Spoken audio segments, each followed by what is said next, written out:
I'm always surprised at how many filmmakers I see who describe themselves as storytellers.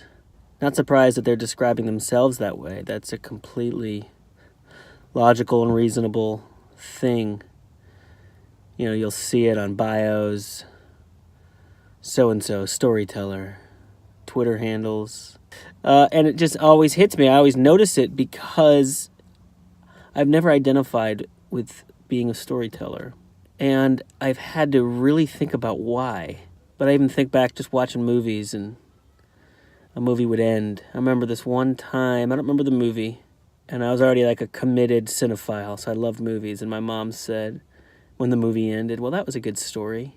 And I remember being like, well, you mean it was a good movie? She's like, yeah, it was a good story. And I remember being like, well, there's a story within the movie, but the movie's good because it's a movie, not a story. And I think back at that, and I just wondered what it was about the film medium, the cinematic art form in particular, that drew me, that called me, that continues to draw me and call me. And in the last year or two, I've sort of started to put language to it of why I don't identify as a storyteller. It's not story that draws me. It's not story, ultimately, that's the reason for why I'm in this, why I pursue film. And because of that, it's why I'm not necessarily drawn to television. I like watching TV. I like a good story. I like reading books. But those aren't mediums that I have a passion to really explore. Novels, books, or even television, because they're very story-based.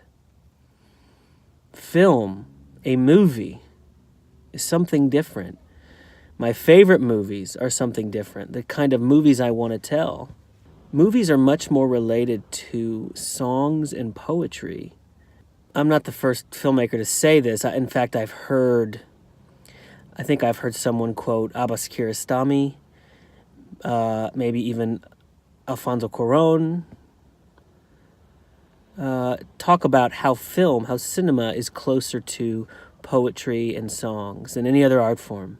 It's why film adaptations of books, when people talk about, oh, the book was better, I just get so frustrated. I was like, film is a completely different art form. It's not even right to compare a movie to a short story and TV to a novel. Although TV is a great comparison to a novel. But that doesn't mean film is that same sort of representation to a short film. Film is that representation to poetry, to a song. The same emotion, the same thematic exploration, the same dramatic, metaphorical, realism-bending medium that is poetry is what makes film so compelling to me. Therefore, I am much more at home thinking of myself not as a storyteller, but as a dramatist, even as a poet. Those are terms that spark life in me, that I think about, that I very much relate to. Theme is everything for me. It's what I focus on when I write. It's what I focus on when I watch films. And films that are really thematically void, I generally am not drawn to. I love Aaron Sorkin's quote. I heard it from him. I don't know if he said it, but he said, if you want to know what happened, ask the journalist. If you want to know how it felt, ask the dramatist. And that's what I love about drama and film. It takes an idea, a concept. It takes a story, perhaps. But it's not about the telling of the story. It's about the feeling of the story. So yeah, I love story. I love story structure. And I want to get better and better at telling stories. But at my core, I think I'm a poet. Maybe a dramatist. Maybe both. Poetic dramatist. A dramatic poet. What are you?